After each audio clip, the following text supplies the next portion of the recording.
Welcome back to another episode of the Twisting Podcast. One of our new segments inside here, just talking to you guys about total stuff, what's going on, and of course, you got to peep the drip. That Kaiju number 8, ooh-wee, Kafka Hibino, he really liked that. But that takes us right into is the rise of the new gen anime and what actually makes new gen anime so popular. So, as we look around and see some of the new gen anime that we do have, like Kaiju number 8, JJK, Demon Slayer, Chainsaw Man, My Hero, these are some of the new gen animes that have took the world by surprise. And I'm going to talk to you, of course, today about just how this has taken over the anime community by storm, but also what some of these series actually makes them stand out from others. And also what makes it stand out from classics is that the animation that goes behind it, the storytelling, is something else entirely. I know you guys are asking these questions, so how about we get right into the video and start the show. So starting off, of course, what is new gen anime? New gen anime, of course, anything that dates back to the last decade. 10 years ago, these are some of the things that we think about. You know, some of the protagonists inside there, like Yuji or Tanjiro. Of course, Kafna, Denji from Chainsaw Man. These are some of the ones right here who we just look at and just say, I actually like this character.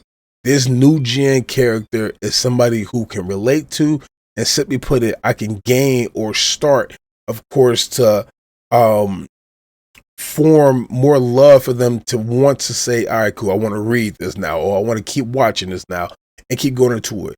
But these new gen animes also have started to gain massive popularity.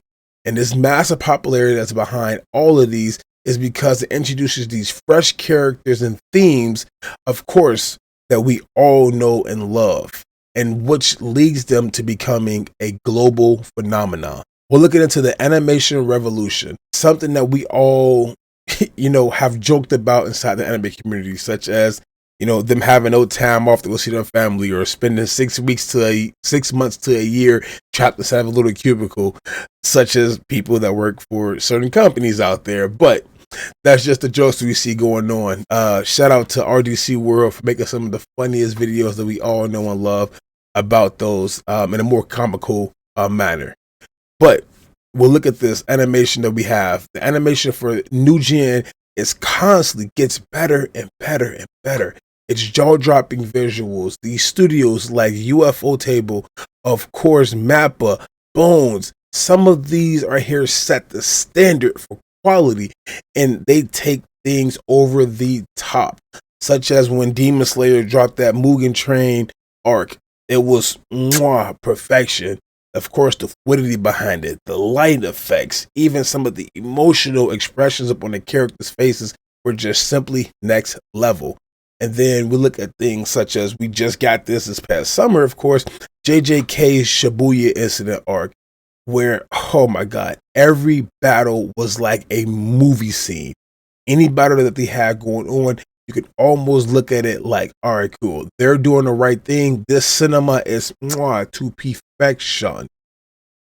But is it just technology, or is this the new norm that we're going with when it comes down to us wanting to watch something more fresh, more lively, more new gen? Next, we look at, of course, the fresh characters and, of course, relatable themes that we all know and love, of course, jumping around into some of the hallmarks of these new gen anime characters. Unlike the old school heroes, of the shows that we used to know and love, these new gen protagonists are often flawed. They're relatable. Their deeply human roots are always tied into them.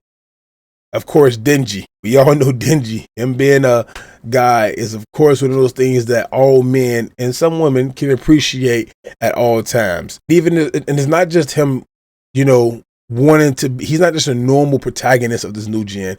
He's somebody who wants to, of course, just live a normal life. He doesn't care about saving the world. He just wants a good meal and, of course, the simple things. Then we look at people like Yuji Ichidori from JJK, and he questions the morality of his own actions while trying to honor his grandfather's wishes And these are things that some of us actually look at and want to do ourselves. Whether you have a fallen member inside your family that you want to just keep carrying that legacy on through you, that's some of the things that we see that Yuji Ichidori does as well.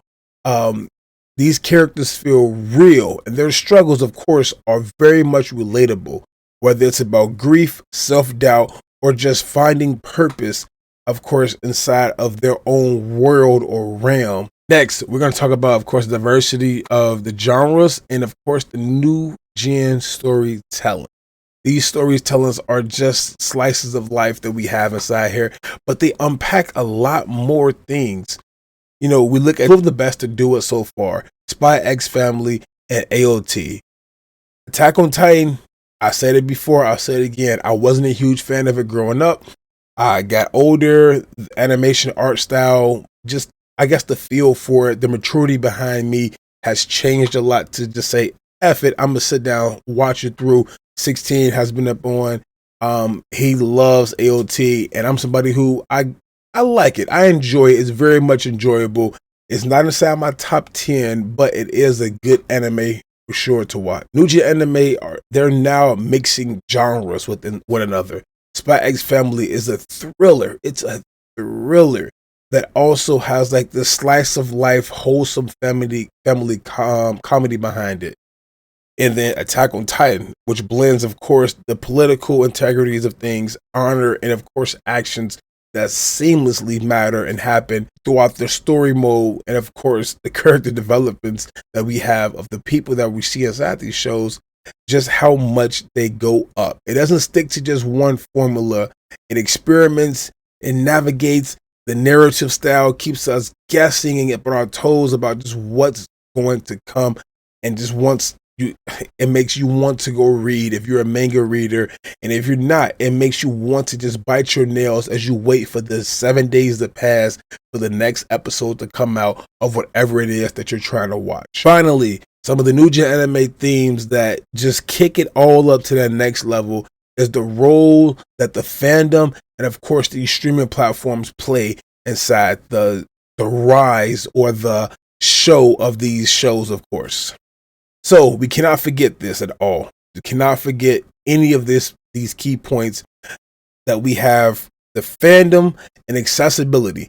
The accessibility through Crunchyroll, Netflix, Amazon Prime. The list goes on and on, especially if you're part of that One Piece culture. You feel me?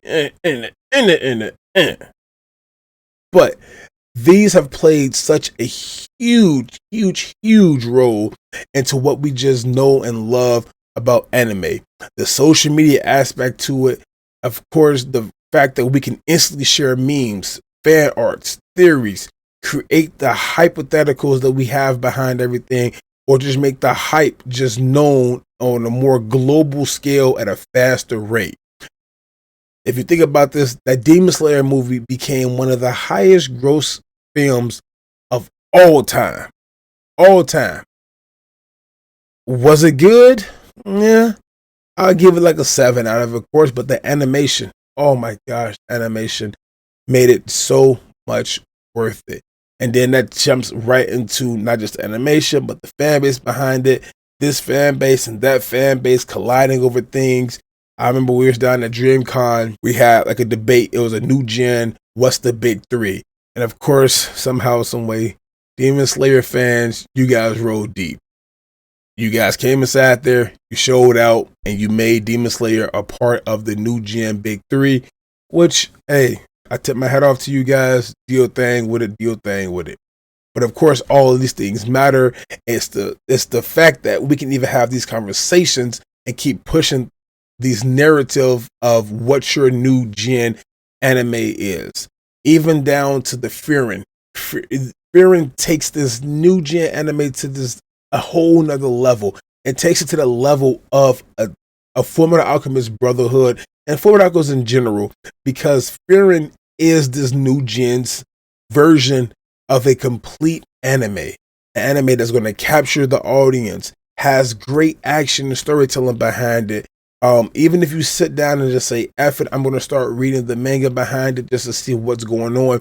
Frieren brings so much to the table that it is known. if Fullmetal Alchemist was came out around this time, it would have the same hype, if not more, than Frieren, because of just how much of a complete anime it was from start to finish. Frieren, this first season, masterful.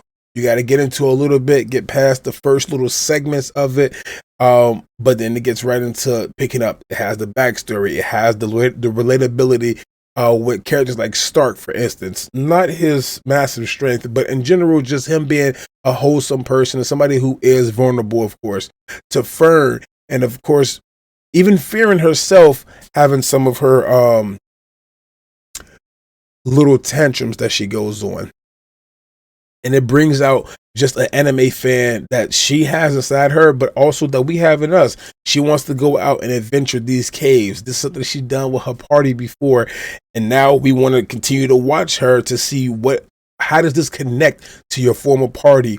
You know, what's going on? How did the old heroes relate to these current ones?